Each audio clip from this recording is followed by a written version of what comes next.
Good morning, everyone. Monday, August 14th, Board of Control. Will the clerk please call the roll? Calling the roll for Monday, August 14, 2023 Board of Control meeting. It is 11:01 a.m. We have Levine Ross serving as an alternate for Meredith Turner. Here. Councilmember Dale Miller. Here. Evan Meckler serving as an alternate for Purnell Jones Jr. Here. Catherine Gallagher serving as an alternate for Chris Renee County Executive. Here. Michael Chambers, Fiscal Officer, serving as Chairman. Here. Paul Porter. Here. We have a quorum. Okay, thank you. At this time, next on the agenda is the approval of the minutes from August 7th. I will make a motion to approve. Is there a second? Second. Second by Mr. Paul Porter. All in favor to approve, say aye. Aye. Aye. Opposed? The minutes are approved. Moving on to public comment. There's no public comment? No public comment. Okay. I'm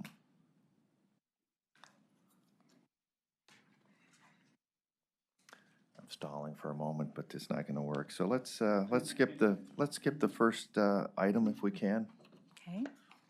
and go to the second item. Second item, BC 2023-502, Department of Public Works submitting an RFP exemption which will result in an award recommendation to Valley Ford Truck Incorporated in the amount not to exceed $57,830 for a state contract purchase of one replacement new, never titled 2023 Ford truck F-350 with liftgate for use by the Sanitary Engineering Division and submitting a purchase order with said RFP exemption.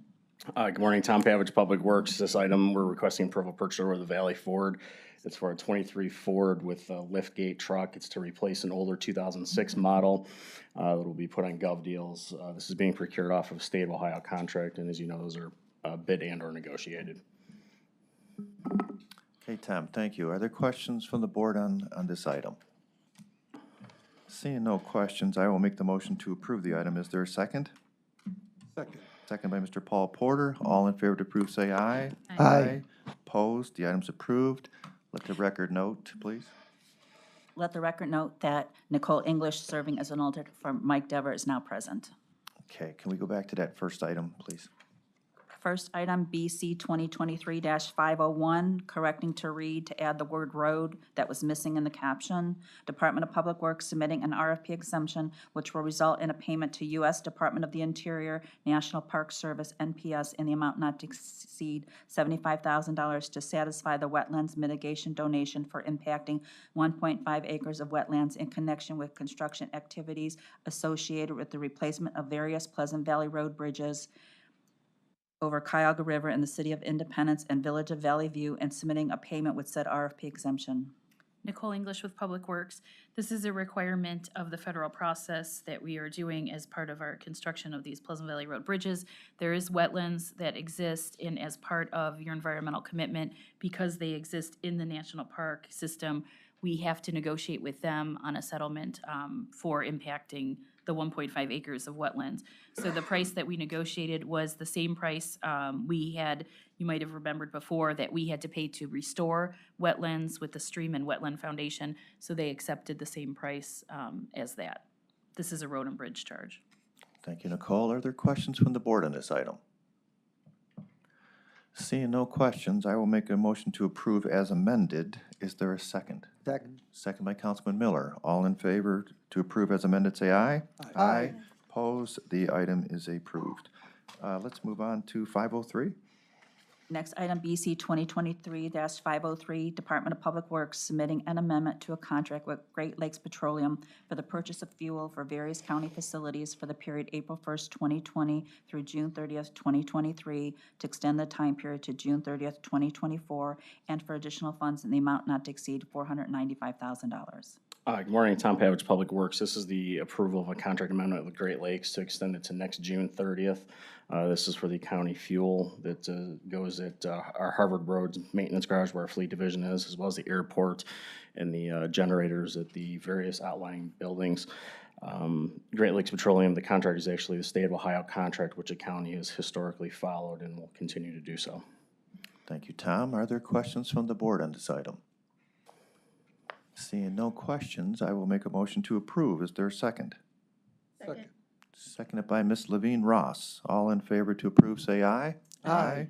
Opposed? The item is approved. Next item.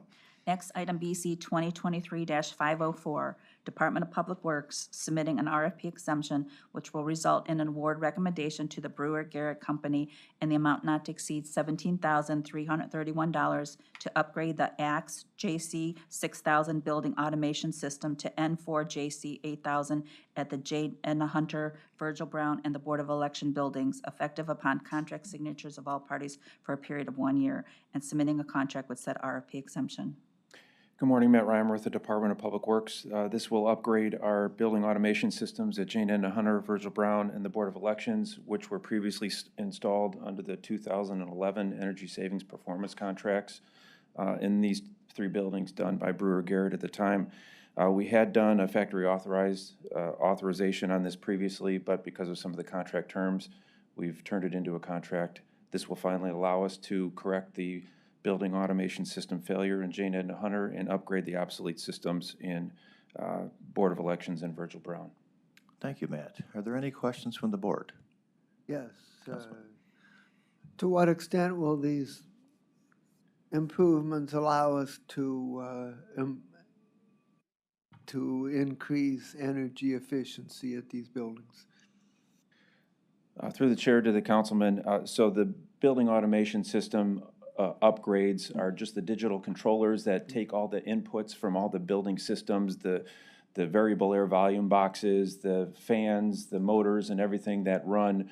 And so they manage when those things go on and off and the timing of which, and based on temperature demands or clock demands or other programming. So to that extent, that manages the energy savings within the building. Now, typical upgraded controllers will have more data points that we're able to manage and more things we're able to connect. So that's where we would gain additional efficiencies by being able to add additional equipment into the building automation system. Okay, thank you. Okay. Any additional questions? Seeing none, I will make a motion to approve. Is there a second? Second. Second by Councilman Miller. All in favor, say aye. Aye. Aye. Opposed? The item is approved. Thank you. Next item. Next, item BC 2023-505, Department of Information Technology submitting an RFP exemption which will result in an award recommendation to DLT Solutions LLC in the amount not to exceed $48,666.80 for the purchase of 65 plural site business enterprise licenses for the period January 31st, 2023 through January 30th, 2024, and submitting a purchase order with said RFP exemption. Good morning, Board. Dennis Sullivan, Department of IT. These licenses and this platform has been used since 2019. We did receive GSA pricing for this, but we needed to do the exemption due to the time period to be covered so there wouldn't be a gap. This is for online training for web groups in both HHS and IT. 1 year subscription, and the same amount of licenses, the cost actually went down. Okay, thank you, Dennis. Are there any questions from the board? Seeing no questions, I will make the motion to approve. Is there a second? Second. Second by Ms. Nicole English. All in favor, say aye. Aye. Aye. Opposed? The item is approved. Thank you. Next item. Next, item BC 2023-506, Department of Human Resources submitting an amendment to a contract with GPI Enterprises Incorporated for temporary staffing services for the period October 4th, 2021 through December 31st, 2024 for additional funds in the amount not to exceed $115,000 effective upon contract signatures of all parties. Stephen Witt with Human Resources. This amendment will add additional funds to our existing contract for temporary staff. Adding these funds allows us to continue at the rate that we've been seeing for temporary staffers, which is about 3 staffers full-time throughout the county. By adding these additional funds, we can continue to do that. We've seen Public Works utilize this, the Treasuries utilize this. IT was interested at one point, and of course, Human Resources has been utilizing this contract. Thank you, Stephen. Are there any questions from the board? Yes. Does temporary staffing cost us more money than hiring people on a permanent basis to provide the services if we can find them? Generally, it does, because in addition to paying the employee, the temporary staffer their rate and covering any benefits through their through GPI, the employer, GPI also takes a fee. So we like to limit this. We don't like to see long-term use of this. The Treasury had long-term use of this, but that was through a series of projects and then having somebody down there helping the public at the tax collections. So generally, it's more cost efficient to have a permanent hire, but in our current situation, it is quite difficult to fill a lot of these positions. For example, one of the temps that we had was in our workers' comp division, which was understaffed and now is severely understaffed now that the workers' comp coordinator has left the county. But we are not currently utilizing a temp in that situation. But it would be cheaper to have a permanent employee and more preferable. And do we have any other contracts for temporary services other than this one, or is this the only one we have in the county? So this one is the only one that Human Resources has. The fiscal office has a contract with Robert Half that is a little more specialized than this contract, whereas this contract focuses on usually clerical staff and a more broader sense. The Robert Half contract focuses on accountants and fiscal related staff. Okay, thank you. Are there any additional questions on this item? Seeing none, I will make the motion to approve. Is there a second? Second. Second by Ms. Levine Ross. All in favor, say aye. Aye. Aye. Opposed? The item is approved. Next item. Next item, BC 2023-507, Department of Law submitting an RFP exemption which will result in an award recommendation to Carpenter Lips LLP in the amount not to exceed $20,000 to provide various legal and advocacy services in connection with the Cuyahoga County Utility Microgrid Design Project with Compass Energy Platform, the period July 7, 2023 through July 7, 2024, and submitting a contract with said RFP exemption. Morning, Greg Huth with Law Department. Director Foley and I from Sustainability are going to be kind of tag team in this. As Cheryl said, this is an engagement with a law firm based out in Columbus, down in Columbus. Kim Boyko is the primary attorney there. We've had some opportunities to work with her over the years while we're standing up the microgrid. She really has a unique skill set when it comes to the regulatory issues and the contracting issues that are involved here. So we'd like to move forward with this.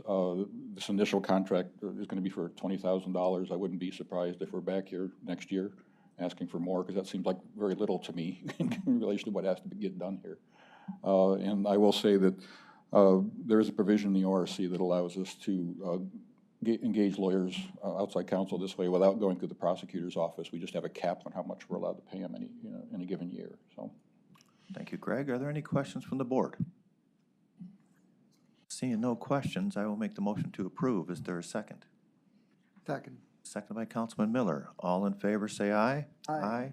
Opposed? The item is approved. thank you. Thank you. Next item. Next item, BC 2023-508, Medical Examiner's Office submitting an RFP exemption which will result in an award recommendation to Fisher Scientific Company in the amount not to exceed $6,256.84 for a state contract purchase of one flammable storage cabinet and various laboratory supplies for DNA, drug chemistry, and toxicology departments, and submitting a purchase order with said RFP exemption. Hugh Shannon, Medical Examiner's Office. This is a state purchase for various laboratory supplies. The big ticket item on this one was the storage cabinet for the chemicals. Thank you, Hugh. Are there any questions from the board on this item? Seeing none, I will make the motion to approve. Is there a second? Second. Seconded by Mr. Paul Porter. All in favor, say aye. Aye. Opposed? The item is approved. Next item. Next item, BC 2023-509, Department of Health and Human Services, Office of the Director, submitting an RFP exemption which will result in an award recommendation to Smart Sheet Incorporated in the amount not to exceed $11,712.33 for renewal of 25 Enterprise Plan Plus Pro support licenses for Smart Sheet project management software for the period August 21st, 2023 through August 20th, 2024, and submitting a purchase order with said RFP exemption. Good morning, Ramon Caldas, Health and Human Services. This is a one-year renewal subscription for Smartsheet. Smartsheet is a cloud-based project management platform that has been utilized by HHS IT for several years to organize and collaborate on their projects. Besides project management and collaboration, some of the other features are automation with alerts and reminders, You could also create dashboards and reports to get an overview on work status and timeline. There are also forms that automatically populate for easy data collection. The justification for exemption is that this is an IT standard and funding is Health and Human Service levy. Thank you. Are there any questions from the board? Seeing none, I will make the motion to approve. Is there a second? Second. Second. Second by Councilman Miller. All in favor, say aye. Aye. Opposed? The item is approved. Next item. The next two items, BC 2023-510 and BC 2023-511, are being held at the request of the department.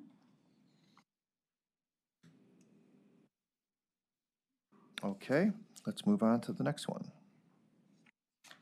Next item, BC 2023-512, Department of Health and Human Services, Community Initiatives Division, Office of Homeless Services, submitting an amendment to a contract with Case Western Reserve University's Center on Urban Poverty and Community Development for research and evaluation services, utilizing the Childhood Integrated Longitudinal Data System to support planning and data needs for youth within the continuum of care system for the period January 1st, 2022 through December 31st, 2022, to extend the time period to December 31st, 2023, to expand the scope of services effective January 1st, 2023, and for additional funds in the amount not to exceed $90,000.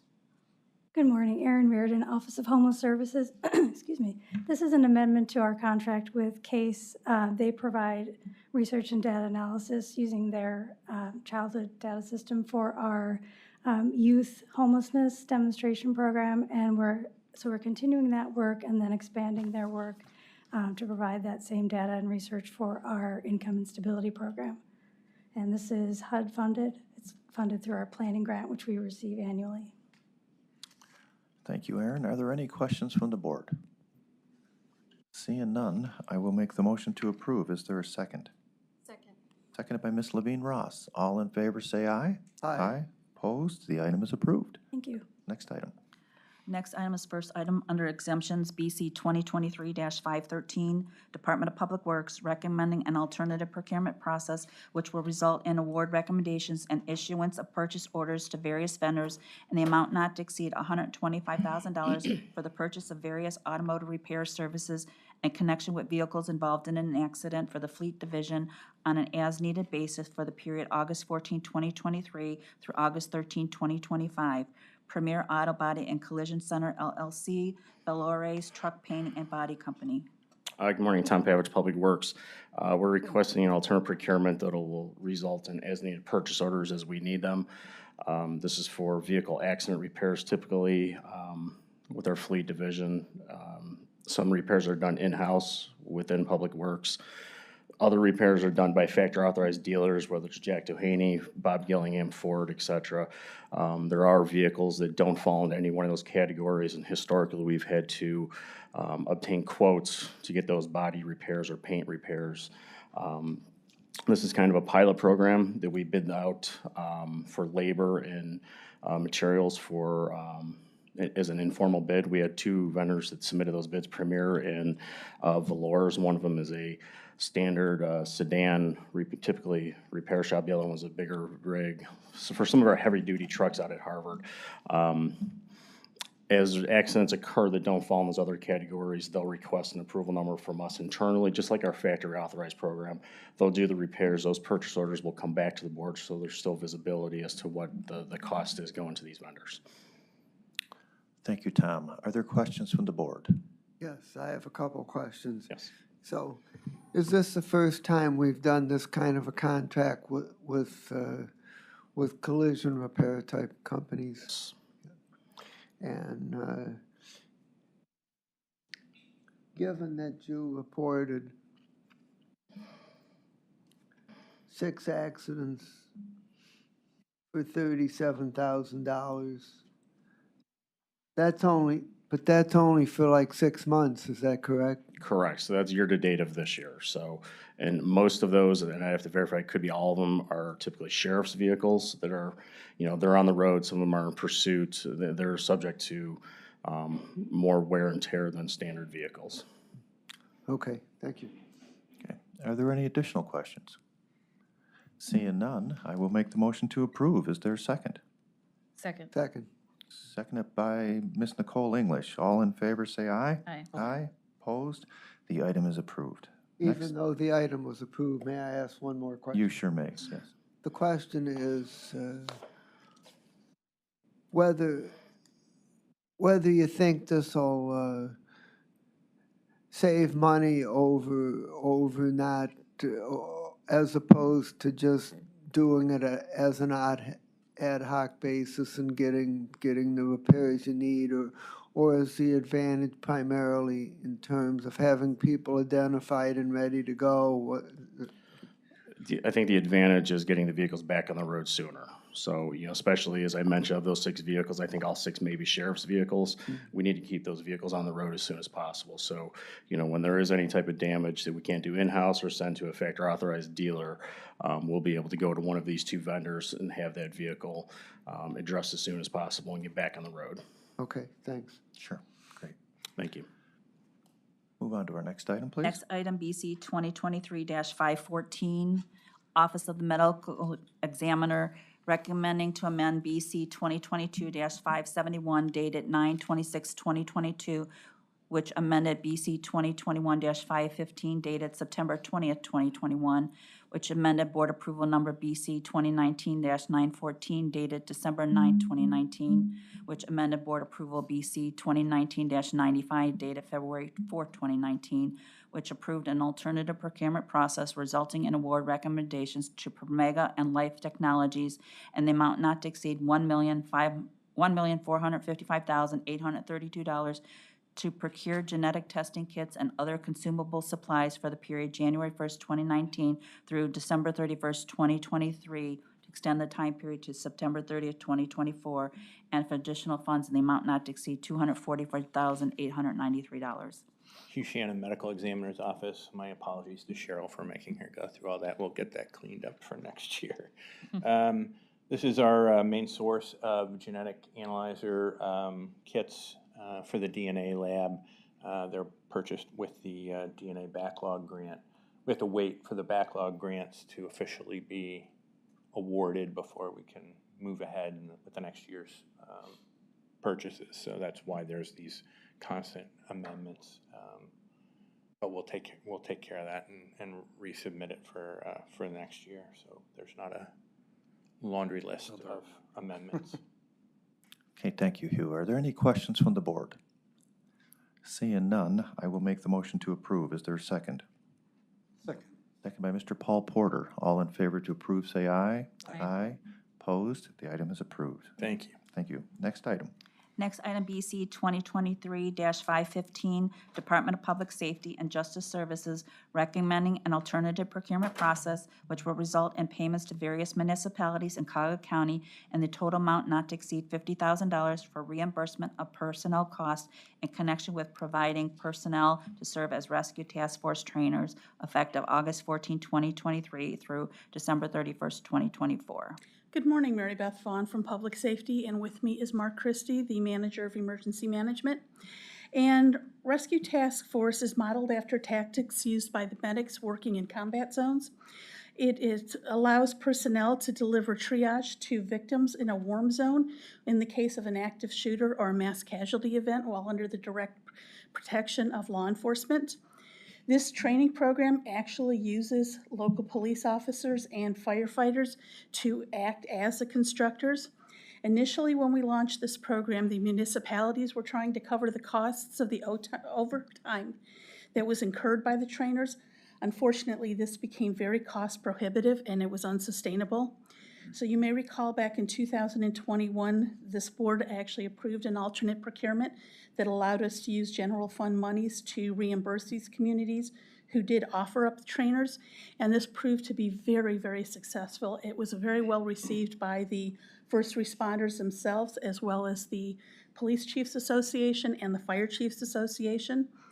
So today's request is just to continue the program for another 2 years, 23-24, and this alternate procurement, what it allows us to do is to reimburse these communities via a purchase order after the fact, once we know the costs, what the costs are, and then these purchase orders go through the process. So how they come back to the Board of Control will vary depending on the dollar value. Okay, thank you, Mary Beth. Are there any questions from the board? Yes. So, are we reimbursing for training costs or for overtime costs or for both? We are reimbursing for, so if a community sends one of their firefighters over to be the trainer and they incur overtime, then we will reimburse that community for the overtime they incur for the person who's conducting the class. We don't actually reimburse communities for the people who are being trained. It's for the people who are doing the training. And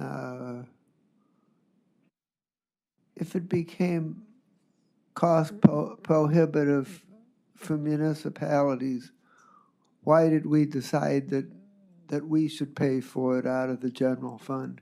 Well, the one thing that was happening is that we're all different communities in this room, okay? And so, and Mark is my firefighter. I was paying him overtime to go and train Trevor's staff members. So he wasn't training his own colleagues for that community. He was training people in other communities that they may not even have mutual aid agreements with. So that's what really became an issue for them.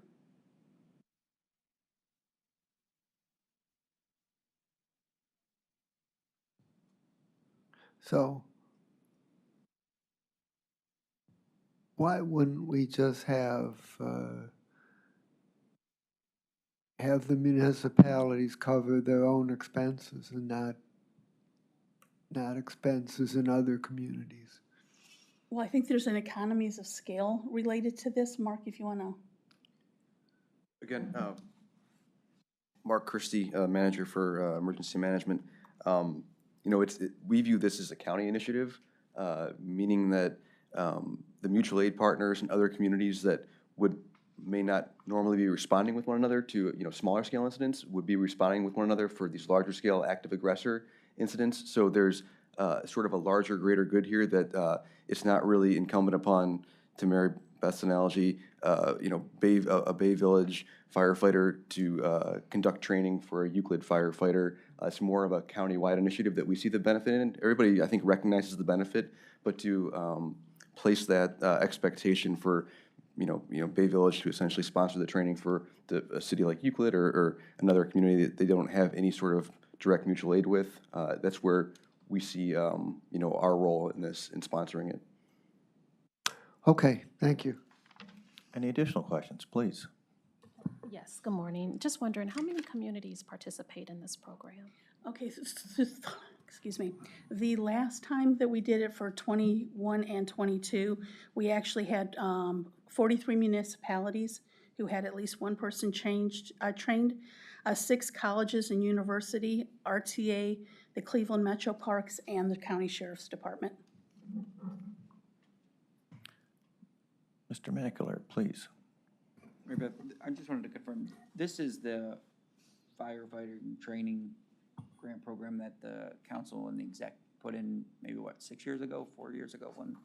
Is that? No, that's the Assistance to Firefighters Grants Program. And that program is where if a fire department makes an application for a grant to FEMA to get fire equipment, and FEMA gives them an award, those automatically come with a local match.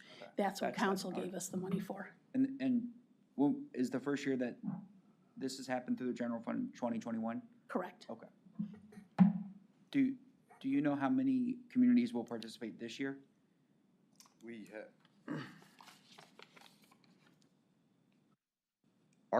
have a goal. So we have a goal. Basically, we've covered 43 communities already. Our goal is to cover them all. But to Mary Beth's point, there's other organizations and agencies that aren't necessarily municipal-based, like those colleges, like RTA, Metro Parks. So there's that number would be beyond the 52 fire agencies and 60+ law enforcement agencies. Thank you. Are there any final questions? Seeing none, I will make the motion to approve. Is there a second? Second by Councilman Miller. All in favor say aye. Aye. Aye. Opposed? The item is approved. Thank you. thank you. And moving on, please. Moving on to consent agenda items, BC 2023-516 through BC 2023-519. The time period, the service description, and the amount are being amended on PO 23003565. The service description now reflects 2 individuals receiving services. The service period for the first child was June 12, 2023 through July 31st, 2023, and the second child, July 1st, 2023 through July 31st, 2023. The total amount of the purchase order is $52,100. Okay, board members, feel free to ask any questions, I have a question. please. My question is on 23003465 in the sheriff's, no, it's the wrong number, I'm sorry. 2300-3543 in the sheriff's department.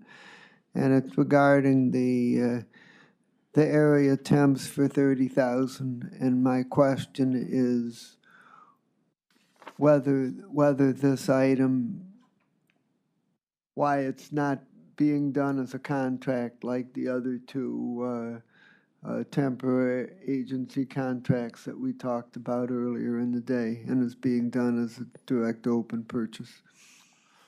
Nobody from the sheriff's department is here to speak on this one today. Can I get back to you on that one?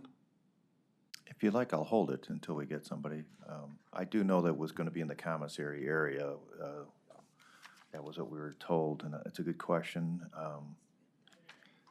And I Dollar think it's value. because Area Temps was just gonna invoice us for it rather than having a contract for us to sign that had specific terms and conditions. But I don't wanna say that for sure. I'd rather talk to the sheriff's department first. And do you know whether there's any other temporary services contracts or services that are done this way as opposed to a contract? Or is this the only one? This one's fairly unique. A lot of our other temporary staffing has been done as a contract, but that could be indicative of the particular vendor that we're using for this, because I don't know if we've had a contract with Area Temps in the past. So I don't want to say that that's a difference due to like the department that's doing it. It could just be a difference due to the vendor's policies. So I would like you to get back with me on why this contract is being done this way and whether we have any other temporary services contracts either currently or in the relatively recent past that have been done this way. But if you get back to me on those 2 items, I would be willing to vote for it today. Yes, I'll get back to you. Okay. Okay, thank you. Any further questions? Yes, Trevor. Sure, I guess too, I have a follow-up question from Donna's response to the advanced question on that. She mentioned that she submitted paperwork to fill a vacant position within the commissary, but she has not heard back. So I was going to ask her what's the status of that vacant position, and are we gonna move forward filling that position? I can add that to the list, Paul. I know that's not Sounds good. really, but since if you're asking her questions. Yep. Particularly, we heard earlier that it's cheaper to hire our own staff instead of using them. Correct. I do believe there's a couple of full-timers in there now. I think this was a short term gap, so. But yeah, we'll get back to you. Okay, seeing no further questions, I'm going to approve today's consent agenda items as listed, as amended, with follow-up questions to be sent to council and the rest of the board members for approval. Is there a second? Second. Second by Mr. Paul Porter. All in favor to approve as amended, say aye. Aye. Aye. Opposed? Consent agenda item is approved. Moving on to other business. No other business? Any public comment? No public comment? I will make the motion to adjourn. Is there a second? Second by Councilman Miller. All in favor to adjourn, say aye. Aye. Aye. Opposed? We are adjourned.